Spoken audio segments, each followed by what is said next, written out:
Clark Jones, how you doing, Derek? Not bad for a Monday, how are you? Not too bad, same. Not bad for a Monday, not bad for a Monday. But it is time to get it off our chest now. Yes. It's time for everything wrong with modern football. And to be fair, I've saved quite a few up.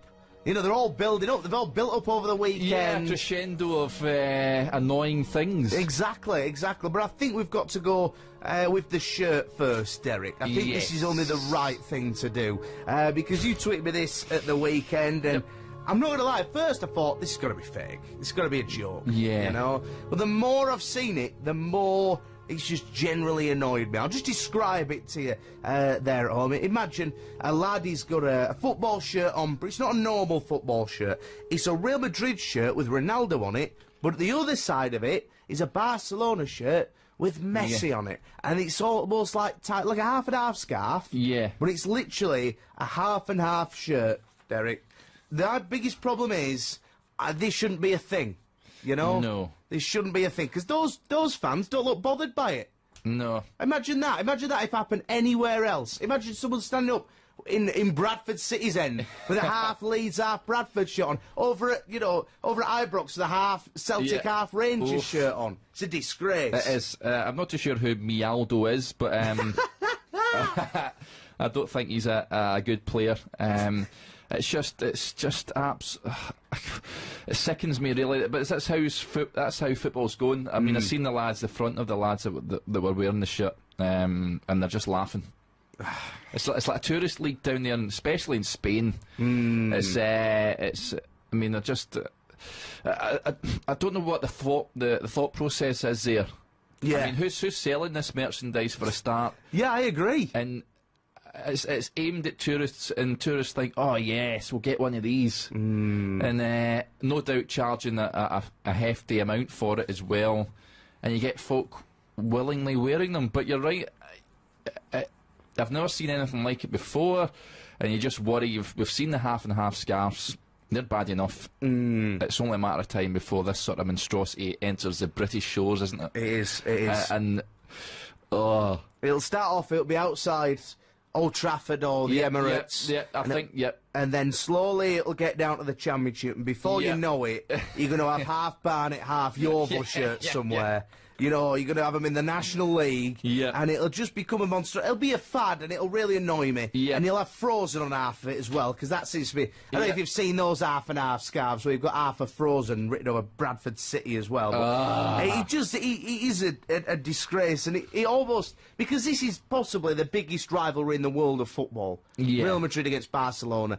If you go over to Catalonia, you go over to Barcelona, you wear a Real Madrid shirt. You know, you're going to get some funny looks. Yes. You can't buy a Real Madrid shirt there. Yeah. So, just seeing this, it's just a disgrace. It's, I mean, that's the way the game's going now, isn't it? It's not normal punters that go to the game. They're usually getting priced out of games, and it's just full of these guys. Exactly. The half and half wearing, half and half shirt wearing folk. That's it. That don't make any noise, that are just got their cameras out. Oh, I know, yeah. Throughout the game. And it's, It's sad. It's sad. And it's horrible. If you've not seen it, folks, the guy with a Mialdo shirt on, I mean, the audacity to wear it for a start, but then pose for pictures. Exactly. I am proud of this. Yeah. You know, that should be something when you lose a bet. You know what I mean? It should be. You've lost a bet, and then you have to go into the pub with that on, and everyone takes the mick out of you, and you're ashamed. You have to take it off in the toilets halfway through because it's that bad. But that was one of the, because I totally agree with the Tories. Like, I saw it actually. I think it was on Sunday. Manchester United against West Ham. Lukaku scores the goal on his debut. He's kissing the badge and all the rest of it. Don't mind that so much. I mean, all right, you've only played one game, but there's a little bit of passion. But if Jordan Gibson can kiss the badge after one game as a trialist, I loved him for that. To be fair, I loved him for that. But I looked at that and I just thought it's a disgrace. The amount of phones that were up there at the time, I was just like, it's just a disgrace. What is football coming to? The real fans are priced out of the game, and then you get people that are doing it because they'll get 5 likes on Instagram. You know, and it's a disgrace. Now, Derek, while that's bad enough, it's time to bring up something else with everything wrong with modern football as well. I don't know if you've seen this one. This is a bit of an older one, this one, actually. So it came out last week or so. The ABBA penalty system that's been brought in by the EFL, which will mean that a team will go first, and then the second team will take 2 penalties. Yep. And then it's sort of back like that again. So what they've decided to do is, this was brilliant. This is what really got me, Derek. I don't do what you want with the Checkatrade League Cup. No one cares anymore anyway. You know, that's done. Bradford have completed the League Cup. They're not going to get any better than that. Yep. And the Checkatrade, nobody cares anyway. No one turns up. And hopefully they'll scrap it sooner rather than later. But that's a debate for another day. What really annoys me is they're trying it out in those 2 competitions, which I understand. But what really annoys me is they're going to do it in the playoffs.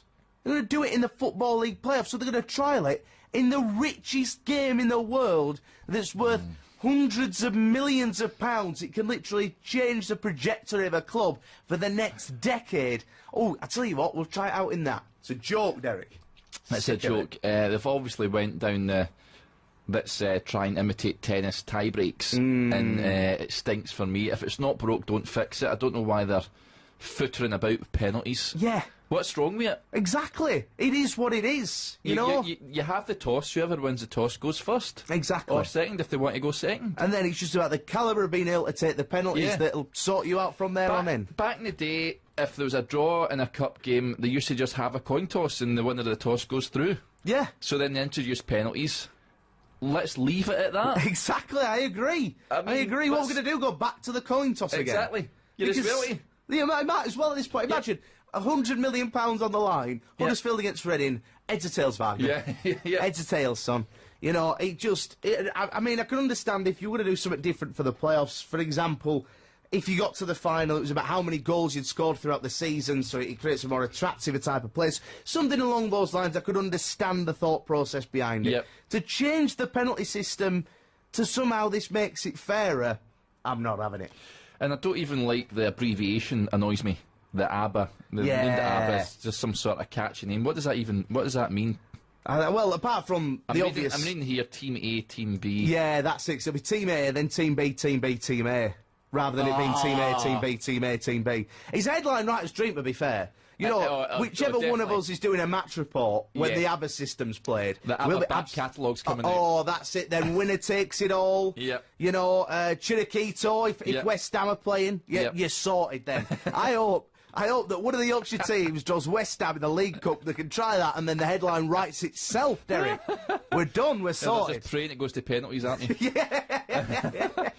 But it's that, like I said, if it's not broke, don't fix it. I've not seen any players or managers ever complain about the penalty process. Exactly. Yet these bigwigs, charlatans at FIFA, and whoever is UEFA, whoever it is making these decisions, just sitting about, just trying to wreck things, just going, what will we do? Let's just change the penalties. Yeah, exactly.